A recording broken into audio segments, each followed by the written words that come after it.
Listen, I'm going to be a world champion, and I believe myself. Like, they have not saw the best of me. That's the fight I won, and at the end of the day, can have a battle of Brum times two, can't we? So let's have it again.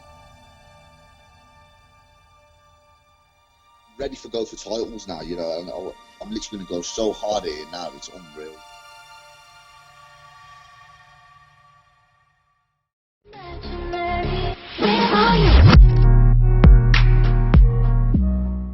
Hi everyone, I'm Paolo Lucci with Toe the Line. Tonight we've got an important interview. It's with James the Truth Connelly. James, how are you, mate? Hey, I'm all good, you know, mate. You, yeah? Yeah, sound, thank you. I want to kick off straight away because this is the first time you've spoken out since BKB20. Obviously a night of mixed emotions. It's BKB's first ever all-in-one night prize fighter. You fought twice on the same night. First fight was against Sean George, and I want to concentrate on that one first. Sean George is a former world champion, former British champion, and very high level opposition. He's a lot more experienced than yourself in BKB, and you produced your career best performance against him. Can you tell us more about the Sean George fight? Well, the Sean George fight was a case of like watching all the people that's fought him before, especially the Tyler Goodjohn fight. I mean, I knew that if you used a few angles on Sean, then it might offset him a little bit. Obviously, with the Tyler fight, it was more because it was standing in front of each other a bit more. That's why so many punches got landed and thrown. But yeah, it was a good fight, good tough fight. You know, going against Sean George on any night. You know what I mean? If he could be a main event on any night. I mean, his fight before me, he was a world champion. So all that along, and then going in there with him as well, and then trying to go through the fight is like he doesn't stop coming though, does he, Sean? You know, we always knew that, you know, and it was all especially when I got the second knockdown, I thought it's just about keeping my hands on my face intact now. So and that was the aim, but the hands were still getting punished. You know what I mean? He had to be thrown at the end of the day. Did you expect a very difficult fight? Yeah, definitely. It was. You got to understand that when I got that knockdown in the first round, and he you know, he turned it sort of my way, because then obviously he would have had to win the next two rounds, and he would have only had to get a draw then. I mean, and so yeah, it was. I knew it was going to be a tough fight, you know. I knew it was going to be a fight, but it was a tournament at the end of the day. I wasn't just thinking about one man; it was always thinking about another man after that. You know, whether it was Sean George first or whoever else, I would have had to fight another man after. You know, so it was what it was on the day, wasn't it? And speaking of which, as you mentioned, you had to move on to fight another man. You, of course, did Yeah, beat Sean and move on to fight Tierney in the final. Obviously, yeah. not the result that you wanted, but as we said yesterday, didn't we? It was like watching a different man. You didn't seem yourself in that ring. Can you tell us what happened? It's pretty obvious, you know. Like I don't come on social media and start saying this, that. I don't. I'll never do that. You never take people's wins away from them. Doesn't matter how I get it, but you know, it's like for me, it was like my flow, and obviously with my hands as well. I remember getting out of the ring and going behind the curtain and saying to my brother, "What do I do now? You know, how do I keep warm?" I started to jog on the spot. I couldn't punch the pads because my hands were like black welts on them. You know, and then obviously that 15 minutes then went to half hour, and then they've called me back round to do another ring walk. You know, I'm walking out again. I must be the only one in BKB history who's probably done two ring walks in one night. You know, like especially at the O2. But yeah, it's just all like, as you can see from the first fight to the second, he was a man that was running in with his chin up in the air. You know, I remember being in the first round with Connor, and I remember like it was like my hand must have hit one of his arms or something like that. And all I felt was pain. You know, and on the thing I could take away from me is I never have to walk into a bare knuckle fight the way I walked into the second one. You know, unless I turn up to a bare knuckle fight, I have it off with a couple of guys outside the O2, and then I'll go and have my bare knuckle fight. I'm only ever gonna feel like that then, you know. So, you know, I'll take a lot from that. You know, like from now on, I get to get ready for just one man. You know what I mean? I've had 6 bare knuckle fights. 5 of them have been in tournaments. You know, and it's always been the next man after that. And then the last one I was training for, like getting ready for like a Ryan Gibbs and an Ellis Shepherd. And next thing you know, them guys are pulling out the tournament. Then there's other 2 guys. So I had a lot to like. It was just loads going on. But from now, I'd be grateful now that I can just have one person at a time now and get ready for one person. You know, well done to him as well. You know, I don't like to take people's wins. I don't go doing all that moaning stuff. You know, like we will fight again, and it's just inevitable that we'll fight again. You know, and then we get to just, I mean, I just get to just concentrate on one man from now on. You know, and I reckon I can do a lot more. You know, well, most of my fights have been in, like, as I said, tournaments and 2s-in-1 nights, and always thinking about the next guy after that. And to win the first prize fight, I had to beat 3 men, and then to win the second, you have to beat 2. So it was always thinking about someone else or some other style or something like that. But you know, you give me like 8-week camp now against just one style now, and I can concentrate on, and I believe myself that I could do 100 times better than I've done already. You know, as I said before, I've had a crash course in this, and the crash course is over now. You know, I've done 7 rounds, I've done 5 rounds. I mean, I've had 6 bare knuckle fights, and I've done 23 rounds of bare knuckle fighting, and I've done them 6 fights in 15 months, from November 2018 to January 2020. That's 6 bare knuckle fights, you know. So I've learned so much in doing that, you know, and I can't wait to get back now, especially with all this going on and stuff like that. Like, getting back to fighting is where I need to be right now. Something you hinted at there is your next fight. So let's say tomorrow morning, Jim Freeman calls you up, says, James, name me a name, you fight them next show. You can have whoever you want. Who do you pick?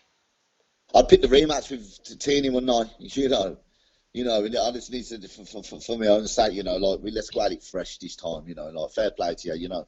You can't take people's wins away from them, I never will, you know what I mean, especially in a sport like this, you know, but we get to do it again, and then we get to go in fresh this time, and we'll see the truth. How do you think that rematch goes?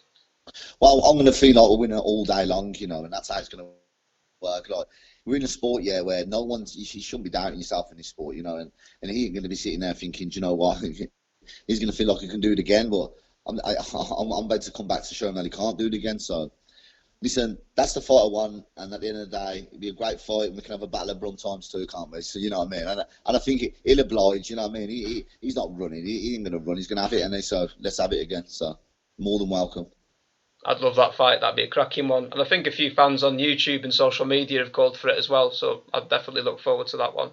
But real recognises real, you know. And if to see like me having 2, like, who has 2 bare knuckle fights in one night, you know, like we, you know, like who does it, you know? And it was hard. It was hard work. It was horrible. Like the way my hands felt afterwards and stuff like that. And it was like elastic banding, and I was felt raw and that. It was like doing a strength and conditioning session, and then trying to do exactly the same strength and conditioning session about an hour and a half later. Yes, it's just that, but as I said, man, it is what it is on a night and a night. That's why I don't come on social media and start saying, what if he fought Sean George first?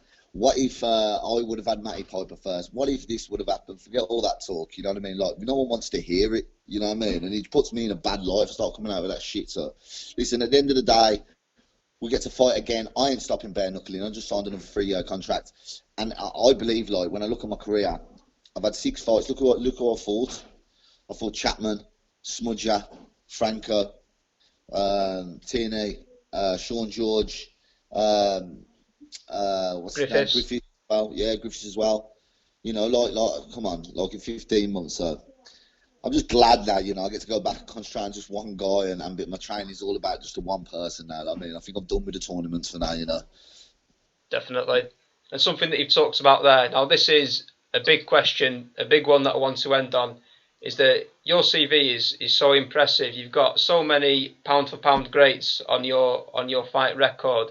And as you said, it's in such a short space of time. It's been such a sharp learning curve, and you've come from nowhere and become a big name in BKB. So where does that path continue? What is James Connelly's future in BKB?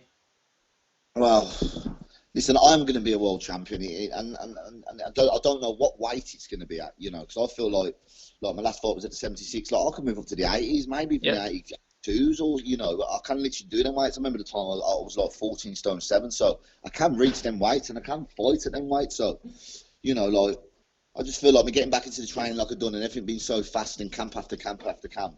He put my weight at a certain level, yeah, that sometimes I think to myself, shit, fucking hell, so some of the old T-shirts that I used to wear don't even fit me anymore. I'm like, I don't like feeling like this, you know. So I can move, I can go up in weights, you know, and I'm ready to go for titles now, you know, and I believe myself, like, they have not saw the best of me. It's just, I've just had a mad crash course in it, you know, where it's been tournaments, 2s-in-1 nights, camp after camp. And 15 months to have that many fights is a very short space of time. So, you know, I've had time to rest now. We get to recoup and just look back and everything that's gone on in my career, and I get to, like, go back fresh now. especially after all this, go back fresh. And I think all the fighters now, all BKB fighters, we're hungry to get back in that ring now, more than we ever was before. Definitely. And just a question to finish on. What do you think you can achieve in your first year back? I'm going to literally go hard at it. I was going hard anyway, but, you know, as I said, it was just like learning new things and getting used to training camps. And I had a few injuries, which I'll never talk about, you know, it's just one of them, you know. But, you know, I believe myself, like, as I said, they haven't saw the best of me, so I'm literally going to go so hard at it now. It's unreal, you know, like I've learned so much. If I haven't, I've had the apprenticeship, you know what I mean? I've had the apprenticeship in it now, you know what I mean? I've had all these 3-rounders, 5-rounders, 7-rounders. I've done it. So now it's about to just go back, learn from everything that I've learned from all them fights, and go back and show it now, you know, and be the truth. So your training's over. Now it's time for business. Have you got any final message? Any final word? Yeah. Thank you to Team Connelly, my brother Michael, my daughter Lacey is over there now. Hello, Lacey. Yes, I mean, so about my sponsors, healthforplumber.co.uk, Dr. Green, new ones just come on board, Length and Strength. Big shout out to Knockout Diner as well, and all the BKB, Jim Joe, for letting me have the contract again. Listen, it's been a ride, man. It's been a crazy ride. This is, and I literally, I've got so much drive in me. I ain't gonna stop. So there's probably a lot of people that I do miss out as far as just thanking people, because my head goes all blank every time I'm on these sort of interviews. Yeah. But you know, everyone knows that's who's around me, that helps me and gets me through camp, and it's just there, you know. Big shout out to Tyler as well. I mean, you mad head. Big shout out to Smudger, Scott McHugh. I mean, big shout out to all the BKB fighters, because if you're feeling like me, you head probably up your arse sometimes, especially going through this at the moment now. You all want to fight, and especially the guys who are actually getting ready for BKB fights before.